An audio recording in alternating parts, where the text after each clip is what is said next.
दिल्ली विधानसभा में केजरीवाल ने सुनाया बीजेपी नेता वाला किस्सा। केजरीवाल ने कहा ईडी सीबीआई का इस्तेमाल कर छीन रहे कंपनियां। केजरीवाल ने दावा करते हुए कहा कि अदानी तो केवल फ्रंट पर हैं, सारा पैसा मोदी जी का लगा है।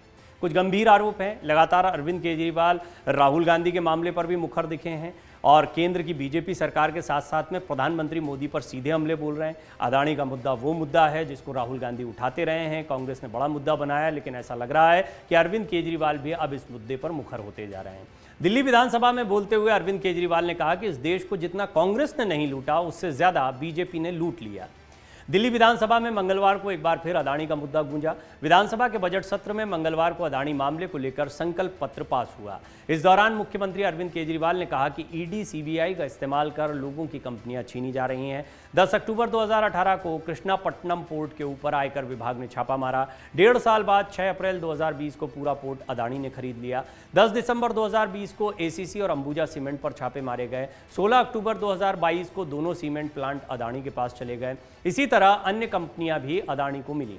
इसके अलावा खदानों से हर साल 2800 करोड़ रुपए का कोयला भी उन्हें फ्री में जाता है। मुख्यमंत्री केजरीवाल ने भाजपा के एक बड़े नेता के साथ हुई चर्चा का जिक्र किया। कथित तौर पर यह बातचीत हुई, ऐसा दावा मुख्यमंत्री अरविंद केजरीवाल का है। मैं आपको बता दूं, क्योंकि इस बातचीत के बारे में वो काफ़ी सारी बातें कह रहे हैं, कई ऐसी बातें हैं जो चौंकाने वाली लगती हैं, लेकिन ये अरविंद केजरीवाल का दावा है कि उनकी बातचीत एक भाजपा के बड़े नेता से हुई थी। अरविंद केजरीवाल क्या कहते हैं अपने आरोपों में? अदानी तो मात्र फ्रंट पर है, सारा पैसा प्रधानमंत्री नरेंद्र मोदी का लगा है। अदानी सिर्फ पैसे को मैनेज करता है। अगर जेपीसी यानी संयुक्त संसदीय समिति, जिसकी मांग कांग्रेस भी लगातार उठाती रही है, जांच हो तो अदानी नहीं बल्कि मोदी डूबेंगे। इस कारण प्रधानमंत्री हिंडनबर्ग की रिपोर्ट आने के बाद भी अदानी को बचाने में जुटे हैं।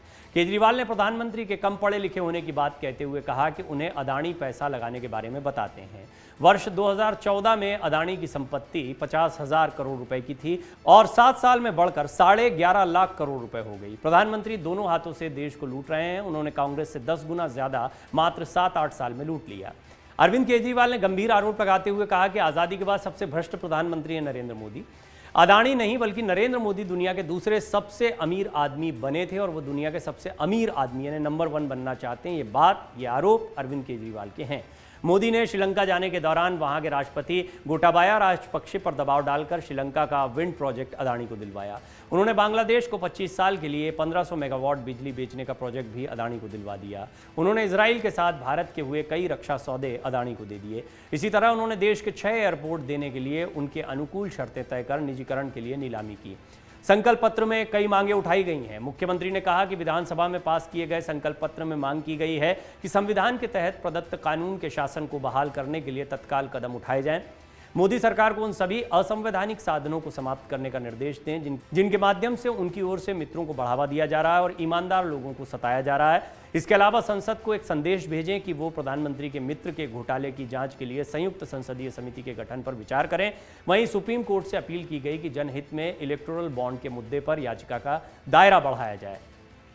सीएम केजरीवाल ने आगे कहा कि जांच एजेंसियों का इस्तेमाल करके लोगों की फैक्ट्रियों पर कब्जा किया जा रहा है। पहले कृष्णापट्टनम पोर्ट पर रेड पड़ी और कुछ सालों बाद उसे अडानी ने खरीद लिया। ठीक इसी तरह उन्होंने एसीसी, अंबुजा सीमेंट, इनका भी जिक्र किया। मुंबई एयरपोर्ट को पहले जीवीके कंपनी ग्रुप चलाता था, यहाँ भी रेड हुई और एयरपोर्ट अडानी के पास चला गया। फैक्ट्री वालों को डराया जा रहा है कि या तो जेल जाओ या कारोबार हमारे हवाले कर दो। कुछ गंभीर आरोप हैं जो अरविंद केजरीवाल लगा रहे हैं, लेकिन ये वो सारे मुद्दे हैं जो राहुल गांधी उठाते रहे हैं। कांग्रेस के मुद्दे हैं। कांग्रेस 2024 में इसे एक बड़ा मुद्दा बनाने जा रही है। एक बड़ा इशारा मिलता है कि अरविंद केजरीवाल और कांग्रेस के मुद्दे अब अलग नहीं हैं। अदानी मुद्दे पर भी विपक्ष एकजुट होता दिखाई दे रहा है। अदानी को और अदानी मुद्दे को उससे जुड़े हुए जो गंभीर आरोप लगातार अरविंद केजरीवाल ने जो विधानसभा में संकल्प पत्र में मामले उठाए हैं और जो राहुल गांधी बोलते रहे, ये एक जैसे दिखना बताता है कि कहीं ना कहीं विपक्ष एकजुट हो रहा है, लामबंद हो रहा है।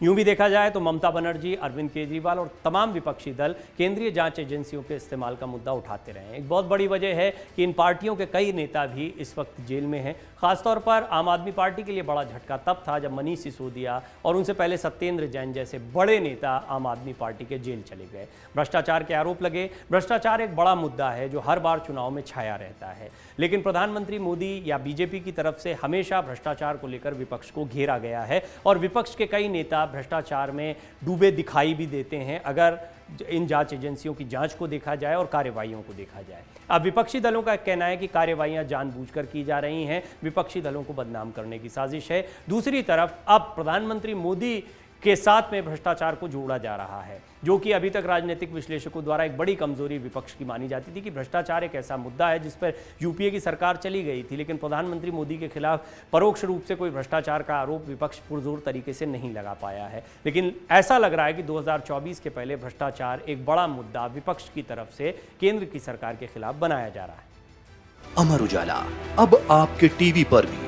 अपने स्मार्ट टीवी पर यूट्यूब पर सर्च करें अमर उजाला, चैनल सब्सक्राइब करें और देखें ताजा खबरें, वो भी HD क्वालिटी में। और हाँ, बेल आइकन दबाना ना भूलें ताकि हर खबर हो आपके घर। अमर उजाला, निष्पक्ष, निर्भीक, निरंतर।